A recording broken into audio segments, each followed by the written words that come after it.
something for you, Mr. Bond? Just a drink.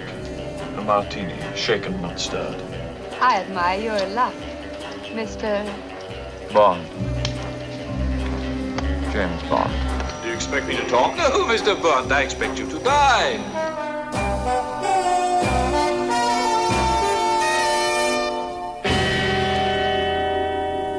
Salut les cinéphiles, bonjour à tous, c'est Alex. Bienvenue dans ce 10e épisode du Vodka Martini consacré à la saga James Bond.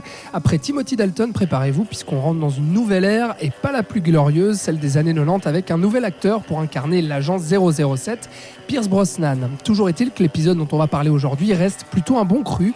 Au-delà de son aspect iconique pour toute une génération, j'ai nommé bien sûr GoldenEye, réalisé par Martin Campbell et sorti donc en 1995. Pour en parler, j'accueille Thibaut Ducret. Salut Thibaut. Salut Alex. Alors Thibaut, il aura fallu attendre 6 ans entre Permis de tuer, qui était le dernier film avec Timothy Dalton sorti en 1989, et ce GoldenEye sorti donc 6 ans plus tard. Ce sera la plus longue attente entre deux épisodes de James Bond. On pourrait croire que c'est lié à la recherche de l'acteur, mais pas du tout, puisque comme nous l'a expliqué Patrick lors du dernier épisode du Vodka Martini que je vous invite à écouter, Pierce Brosnan était pressenti avant Dalton et finalement il n'aura pas pu le faire. Ce sera Dalton pour 2 épisodes et ensuite Brosnan qui finalement revêtit le costume de 007. Là, c'est plus compliqué, c'est plutôt des problèmes encore une fois liés à des droits de production entre différentes sociétés. Explique-nous tout ça, monsieur Thibaut Ducret. Oui, effectivement, à l'origine, un 3e film avec Dalton est prévu pour 1991, puisque comme chaque acteur qui a endossé le costume de 007, il a un contrat pour 3 films. Mais évidemment que, comme souvent dans la franchise, ça va être retardé pour des questions financières, un grand classique, puisque au cours des années 80, en fait, il y a eu des changements en coulisses. Au début des années 80, en fait, United Artists, le studio qui détient les droits de distribution de la franchise, il enchaîne les flops et il va finalement carrément approcher de la faillite, donc être racheté par le studio MGM, qui récupère alors les droits de distribution. Mais au début des années 90, c'est la MGM à son tour qui rencontre des soucis financiers. En plus de ça, il y a une brouille avec Albert Broccoli et la MGM, justement pour des raisons légales que je ne vais pas détailler ici, mais du coup ça fait que ça bloque la production de tout nouveau James Bond. Et finalement, la situation s'arrange qu'en 1993, où là, enfin, la production d'un nouveau film est envisageable. Il y a eu des soucis avec Pathé aussi, il me semble, non ? C'est pas ça ? Ouais, alors c'est ça, les raisons légales, c'est que MGM a fait un deal avec Pathé sans en informer Broccoli. Et d'accord. Le bonhomme n'était pas très content. Enfin bref, c'est très compliqué, on va peut-être pas détailler tout ici. Mais du coup, d'ici 93, en fait, il s'est passé plusieurs choses. C'est que déjà, Timothy Dalton a vu son contrat dépasser la date d'expiration. Et il semblerait que la MGM aussi le poussait un peu dehors. Donc finalement, il décidera lui-même de démissionner parce qu'il se rend bien compte que c'est peut-être la solution la plus sûre. Lui, il n'avait pas très envie de rempiler c'est ce moment-là. Durant ces années, l'équipe historique perdra aussi quelques membres, puisque le scénariste historique de la franchise, Richard Maybaum, et Maurice Binder, qui s'occupe du générique depuis le premier film, décèdent tous les deux. Donc voilà, on ne peut plus compter sur eux. Albert Broccoli lui-même voit sa santé se détériorer de plus en plus. Absolument. Il décédera malheureusement quelques mois, je crois, après la sortie de GoldenEye. Et autre gros événement marquant, c'est la dissolution de l'URSS et donc la fin de la guerre froide, qui est quand même un élément constitutif de la franchise depuis ses débuts. Donc avec tous ces changements-là, une fois de plus, les pronostics annoncent la fin de la franchise, comme ça a été déjà le cas 15 fois dans l'histoire de James Bond. Mais non, Bond ne meurt jamais. Et oui, il est immortel. Mais malgré tout, pour revenir, le nouvel opus, il doit vraiment revivifier tout ça, et donc il faut du sang neuf. Donc on va avoir de gros changements dans l'équipe. Déjà, Broccoli délègue la production à sa fille Barbara et à Michael J. Wilson, qui était dans la production depuis quelques années. Moonraker. Exactement. Pour remplacer Dalton, tu l'as dit, on va retourner chercher Pierce Brosnan, qui aurait dû jouer dans Permis de tuer, mais qui était sous contrat pour sa série Remington Steele. Et niveau réalisation, on a John Glenn qui vient d'enchaîner 5 films et qui a fait du très bon travail, mais on se dit qu'il faut quand même peut-être un peu... une rupture est peut-être nécessaire. Donc on va aller chercher Martin Campbell, qui est un réalisateur néo-zélandais. C'est donc le premier réalisateur... Non britannique, qui fait quand même partie du Commonwealth, mais tout de même. Et ce sera un réalisateur très important pour la franchise, puisqu'elle réalisera aussi un autre film dont on parlera bientôt, qui est Casino Royale. Mais bref, ce qui nous ramène donc à la production du film. Autre point important encore, Maurice Binder, donc, qui est décédé et qui ne peut plus assurer le générique, est remplacé par Daniel Kleinman, qui assure encore les génériques aujourd'hui, et qui va beaucoup plus miser sur les outils informatiques pour moderniser un peu le visuel de la saga. Et ça fait que GoldenEye, par exemple, c'est le premier film de la franchise aussi qui utilisera les effets spéciaux, puisque dans les années 90, on est aussi à l'avènement des images de synthèse, avec Jurassic Park, Terminator 2, etc. Et donc, bref, on se retrouve devant un film qui doit vraiment réinventer la franchise à tous les niveaux, en coulisses, dans le contenu même du film. Et ça va se voir déjà dans les bases du scénario, puisque GoldenEye, c'est le premier film de James Bond qui ne tire absolument aucune inspiration de Ian Fleming, puisque même dans Permis de tuer, qui n'était pas exactement une adaptation d'un bouquin, il y avait des éléments, par exemple le destin de Felix Leiter, qui était retiré de Vivre et laisser mourir, ou voilà, des choses qui étaient piquées à droite à gauche. Ou comme Moonraker, ou bien on changeait complètement l'histoire de base, on prenait quelques petits éléments et puis on racontait autre chose, mais il y avait toujours, comme tu dis, une inspiration d'un bouquin de Fleming. Là, en fait, la seule chose qu'on retrouve et qui est tirée de Ian Fleming, c'est le titre, puisque GoldenEye, c'était le nom de sa propriété en Jamaïque. Mais sinon, voilà, c'est tout. Et voilà, on a vraiment un James Bond de la rupture, puisqu'il va complètement assumer le fait d'être le premier film de la série réalisé après la fin de l'URSS, et donc après la fin de la guerre froide, puisque, pour replacer le pitch, on a donc Bond qui va être confronté à son ancien ami Alec Trevelyan, qui est incarné par Sean Bean, l'inénarrable Sean Bean, qui joue donc l'agent 006, donc également membre... Que l'on croit mourir au début. Membre du MI6, prétendument mort, évidemment, qui va effectivement revenir pour se venger de l'Angleterre, du MI6 et de Bond accessoirement, en utilisant donc le satellite GoldenEye du titre, qui est capable de déclencher des implosions électromagnétiques, et donc il va organiser un braquage national grâce à ça. Pas inintéressant, c'est vrai, sur le papier en tout cas, de prendre cet espion qui trahit son propre camp, qui retourne sa veste pour mener un plan machiavélique. Enfin, il y a quelque chose justement assez intéressant qui change de tout ce qui a déjà été fait dans les James Bond. Ouais, là, il y a un méchant qui est vraiment l'égal de Bond, pour une fois. Enfin, c'est littéralement son négatif, c'est-à-dire que c'est très clairement un fantôme de la guerre froide, et donc on confronte Bond à son passé à travers ce personnage, et c'est l'inverse de Bond, puisque c'est un ancien espion qui est devenu un terroriste, schéma qu'on retrouvera plus tard dans Skyfall. Le méchant de Skyfall, c'est aussi ça. Et on va aussi confronter Bond à son passé à travers une mise à jour du reste du casting, puisque c'est un moyen supplémentaire de remettre Bond en question, parce qu'autant Desmond Llewellyn reste dans le rôle de Q, depuis les débuts quand même, sacrée endurance. 1963, bon baiser de Russie quand même. C'est ça, et il le restera encore quelques années. Mais M, comme Moneypenny, change de visage et incarne finalement la nouvelle époque post-guerre froide. Déjà, on a une Moneypenny qui est beaucoup moins sensible au charme de Bond. Au début du film, elle lui dit qu'elle a un rendez-vous avec un autre homme, elle joue beaucoup plus avec lui, elle lui parle même de harcèlement sexuel, donc voilà, on le confronte déjà un peu avec ça. Et surtout, M devient une femme, une première dans la franchise, Judi Dench, qui est parfaite dans le rôle. C'est ça. Ce qui est hyper important, alors pas encore totalement exploité dans non, l'époque ça va être vraiment, Brosnan, ça va évoluer vraiment au fil des films. Ça aura vraiment son importance cruciale et capitale durant l'époque Daniel Craig. Voilà, jusqu'à Skyfall, où là ce sera au cœur de l'intrigue finalement. Mais cette nouvelle M, elle incarne une figure d'autorité beaucoup plus autoritaire justement. Enfin, la première scène entre les deux, c'est vraiment, on comprend très vite qu'ils se détestent. En fait, elle lui dit qu'il est un dinosaure sexiste, une relique de la guerre froide. Donc elle lui dit vraiment mais t'as plus rien à foutre ici, et il y a tous ces aspects du film vont vraiment travailler la question, est-ce que Bond peut encore exister aujourd'hui, et jusque aussi dans le personnage de la James Bond girl du film, Natalia Simonova, qui est une informaticienne et qui utilise donc son cerveau, ce qui n'est pas toujours le cas chez les James Bond girls, donc c'est à souligner, et qui confronte aussi la Bond à plusieurs reprises, et son rapport à la violence, lui dit voilà, mais tu ne sais donc que tuer, vous êtes comme des enfants avec des jouets, ou ce genre de choses. Oui, c'est juste. Donc voilà, le film se concentre vraiment sur la réactualisation du personnage dans le monde contemporain. Alors aujourd'hui, cette idée de dire constamment au personnage que le monde a changé et qu'il est plus adapté, ça pourrait paraître comme une stratégie opportuniste qui surferait sur les tendances actuelles. Si on faisait ça aujourd'hui, ce serait le cas, mais à l'époque, c'était pas forcément si courant que ça.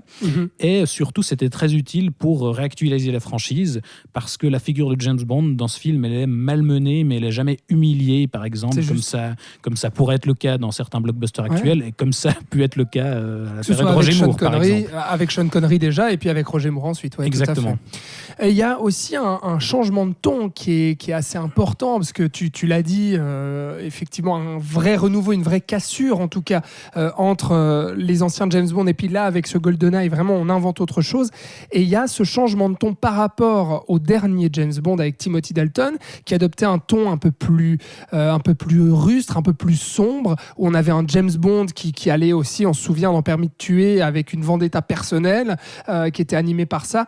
Là, on garde cet aspect un petit peu Bond violent, qui va pas avoir de mal à user de la Kalachnikov et puis à buter du russe à tout va, mais quand même qui garde ce petit décalage un petit peu humoristique qui commençait un petit peu dans les blockbusters des années 90 justement, et puis là qui était utilisé. Donc il y a un petit peu cette ambivalence que Brosnan traînera malheureusement durant tous ces films, où finalement on ne sait pas trop sur quel pied danser avec ce James Bond. Ouais, c'est ça qui est intéressant et qui fait accessoirement la limite du film aussi, c'est que en soi l'incarnation de Brosnan, je la trouve intéressante, parce que pour moi il arrive vraiment à réussir l'équilibre que Moore ne réussissait pas, c'est-à-dire que je trouve qu'il arrive à allier la décontraction justement qu'avait Roger Moore et cet aspect voilà un peu, je me bats quoi, ouais, mais aristocrate cynique, ouais, avec la brutalité d'un Sean Connery. Justement, je trouve que l'équilibre est intéressant. Effectivement, le film d'un côté conserve la tonalité plus mature des films de Timothy Dalton. Il y a vraiment dans GoldenEye une atmosphère glaciale, l'omniprésence de la technologie, il y a du métal, il y a une froideur visuelle qui éclipse l'aspect chatoyant et carte postale de certains James Bond qu'on a généralement. Absolument, ouais. Mais Martin Campbell met aussi en scène, je trouve intéressant, quelques moments qui lornent presque avec le fantastique. Il y a par exemple une rencontre entre Bond et Trevelyan, le méchant, de nuit dans un parc rempli d'anciennes statues de l'ère soviétique. C'est superbe, ça. Et là, on est dans une atmosphère hyper étrange. Limite, ouais. Carrément. Et voilà, il y a ce genre de scène où tout d'un coup, on est dans autre chose. Mais à côté de ça, effectivement, autant on prolonge un peu le virage plus sérieux qu'a entamé Dalton, mais avec, comme tu le disais, un reste de grandiloquence et de décontraction qu'on trouvait du temps de Roger Moore. C'est-à-dire que j'ai vraiment l'impression qu'avec ce film-là, on revient un peu au blockbuster plus grand public. On veut toucher le public du samedi soir, alors que clairement, avec les Timothy Dalton, on était vraiment dans du film un peu plus sombre, très ancré dans les 80s aussi, violent graphiquement, et puis qui était aussi, il me semble, interdit aux moins de 13 ans aux États-Unis. Enfin, on était vraiment dans du hard-boiled. Exactement. Là, c'est plus du tout le cas. On est à nouveau dans un blockbuster, comme tu le dis, grand public, spectaculaire. Ça s'ouvre quand même sur Bond qui saute à l'élastique et qui fait une chute de 200 mètres en dessus d'un barrage qui se trouve au Tessin, d'ailleurs, pour l'anecdote. Et je trouve que la première apparition de Brosnan est assez édifiante à ce niveau-là. C'est-à-dire qu'on cache son visage pendant tout le début du film. On voit ses pieds, comme c'est d'abord. souvent le cas pour les nouveaux James Bond. Et comment il apparaît, en fait, il descend du plafond dans des toilettes devant un garde qui est assis sur les chiottes, et il apparaît derrière son journal, et il lui dit « Désolé, j'ai oublié de frapper », et paf, il lui fout un pain dans la gueule. Donc on n'est plus du tout dans l'iconisation hyper sérieuse, et le film est à l'avenant à ce niveau-là, c'est-à-dire qu'on enchaîne les scènes d'action qui sont quand même complètement improbables. La fin de la séquence pré-générique, il saute quand même en mode top pour rattraper un avion en chute libre et décoller avec. Il y a toute une scène où il poursuit les méchants avec un tank à travers Saint-Pétersbourg, il défonce toute la ville. Donc là, bonjour la détente, bloc de l'Ouest et bloc de l'Est. Et là, c'est vrai que ça entame vraiment cette grandiloquence du blockbuster des 90s de manière hyper assumée aussi, et puis qui va se poursuivre même jusque dans les Daniel Craig, où on a toujours cette action assez démesurée aussi. Ouais, et par rapport au Daniel Craig d'ailleurs, parce que les Brosnan suivants seront peut-être pas vraiment notable niveau mise en scène, mais là je trouve que Martin Campbell arrive quand même à faire un travail assez efficace au niveau mise en scène, surtout dans les scènes d'action où on a un montage très cut avec des gros plans très impactants. Moi je trouve assez molle perso, mais moi je trouve que ça fonctionne assez bien, jusqu'au duel final sur l'antenne entre Bond et Trevelyan qui est assez efficace, je trouve. C'est lisible en tout cas, contrairement à certains autres films. Oui, de la saga. c'est ça. Non, mais il y a une efficacité. Alors, on est très loin du montage de Peter Hunt, ça c'est clair. Oui. Mais c'est quelque chose qui perfectionnera encore dans Casino Royale, mais qui marche quand même. Mais c'est clair que derrière le sérieux affiché de ce nouvel opus, il reste quand même une grosse part de déconne. Il y a toute une scène aussi. Enfin, ils se font aussi plaisir avec les gadgets. Il y a la scène où Q présente à Bond ses nouveaux gadgets. C'est Gaston Lagaffe. Ça part dans tous les sens. C'est fait pour faire marrer. Jusqu'à un gag à la fin sur son sandwich. C'est vraiment, il y a un peu tout et n'importe quoi dans ce film, et aussi au niveau des personnages, parce que il y en a certains dont on n'a pas encore parlé. La James Bond girl. Alors dis-le son nom, parce que j'ai pas envie de l'écorcher. Je suis sûr que tu vas le dire mieux. La méchante, tu dis. Bah oui. Oui, Xenia Onatop. Oui, mais merci beaucoup. Mais le nom de l'actrice. Famke Janssen. Mais alors Famke Janssen. Ouais, je peux pas t'assurer que je le dis correctement. Mais... Ouais, moi j'aurais dit Famke Jensen, tu vois. Je sais pas. Qui c'est. Mais en tout cas, elle est hallucinante, quoi. C'est la Jean Grey de X-Men, si jamais, pour situer. Et qui, dans ce film, joue une méchante qui est donc une tueuse sadomaso qui étouffe les hommes avec ses cuisses, n'est-ce pas, et qui prend son pied comme ça. Qui jouit quand elle voit du sang et de la douleur. Famke Janssen, elle est géniale, elle en fait des caisses, c'est-à-dire que elle frémit de plaisir à chaque balle qu'elle tire et à chaque personne qu'elle tue. C'est superbe. Et c'est complètement improbable. C'est un truc, c'est vraiment un aspect de la franchise qu'on prend et qu'on dégénère et qu'on pousse jusque dans ces... Voilà. Et c'est un élément très marquant de GoldenEye aussi, ce personnage, qui pour moi fait partie de la réussite du film, je trouve. Mais oui, il y a quelque chose de très jouissif, littéralement, dans ce personnage. C'est vrai que donc, globalement, quoi dire d'autre sur GoldenEye, à part que, au-delà du fait que, c'est pas un grand film, on l'a dit, il y a quand même ses défauts, mais ça reste au-dessus de pas mal d'autres qu'on a, notamment de la période Roger Moore, pour la plupart, et puis des films qui suivront ensuite de la période Brosnan. Je pense que c'est clairement le plus réussi de la période Brosnan. Une chose par contre, je pense que c'est la pire musique de la saga, parce Eric que là Serra. on est quand même allé chercher Eric Serra, donc le compositeur attitré de Luc Besson, pour composer la musique, et qui, à part un thème principal avec des percussions métalliques qui coïncide pas mal à l'atmosphère glaciale du film, justement. Je trouve ça ringard à souhait. Enfin, il tente des sons synthétiques, il y a des espèces de musique jazzy, on dirait limite du porno des fois. Enfin, c'est complètement improbable. Notons quand même la chanson de Tina Turner, qui là rend hommage à Goldfinger. Ouais, une des meilleures. Et qui est clairement une des meilleures. Mais sinon, la musique de Eric Serra, c'est assez catastrophique. Mais c'est un film vraiment iconique pour toute une génération, ce GoldenEye, parce que, comme tu le dis, c'est le meilleur de la période Brosnan de loin. Mais il a vraiment marqué en fait son époque et sa génération. Pour le coup, moi, c'est le tout premier James Bond que j'ai vu tout court. Donc forcément que ça a conditionné pas mal de choses. Aussi, tu vois. Peut-être que moi aussi. Brosnan, c'est le James Bond de notre génération. Alors, moi, GoldenEye, c'est le tout premier que j'ai vu en VHS, et le tout premier que j'ai vu au cinéma, c'était Meurt un autre jour. Donc voilà, si je commençais bien. Enfin bref, effectivement, c'est un film important qui est clairement absolument pas le chef-d'œuvre qu'on vend certaines fois, mais qui réussit ce qu'il doit faire, c'est-à-dire moderniser la franchise, lui assurer une continuité après la période Dalton et après la chute du mur et tous ces événements dont on a parlé. Et alors après, pour quelle suite, ça c'est une autre question. Absolument. Mais en tout cas, ce film-là aura réussi, atteint ses objectifs, je pense. Oui, et puis commercialement aussi, puisqu'il fera le plus gros score à cette époque-là, donc de la saga. Il remportera 350 millions de dollars au box-office. Ce qui en fera donc le film avec le plus gros succès de la saga, avant de se faire détrôner quasiment par tous les films suivants, parce que ce sera exponentiel le succès de l'agent 007. Merci Thibaut de nous avoir parlé de GoldenEye. Merci à toi. Qu'on vous recommande donc de revoir ou de découvrir si c'est pas fait, parce que même si c'est pas un chef-d'œuvre comme tu le dis, il est quand même important de le voir, celui-ci. Merci à vous de nous avoir écoutés et suivis. On espère que le le vodka martini, ça vous plaît. Dites-nous tout sur les plateformes de streaming et les réseaux sociaux, ce que vous pensez de cette série des vodka martini, quel est votre James Bond préféré et si vous attendez ou non No Time to Die. C'est d'ailleurs pour ça qu'on fait cette série de vodka martini. La semaine prochaine, on revient sur un autre Brosnan et puis sur le premier James Bond vu au cinéma par Thibaut Ducret. Ce sera Je suis tout émotionné d'avance. Voilà. Puis c'est moi qui en parlerai et on verra ce que j'en pense. On se réjouit. Voilà, l'attente sera incroyable pendant une semaine. Merci beaucoup de nous avoir écoutés. À très vite. C'était le Saloon. Ciao.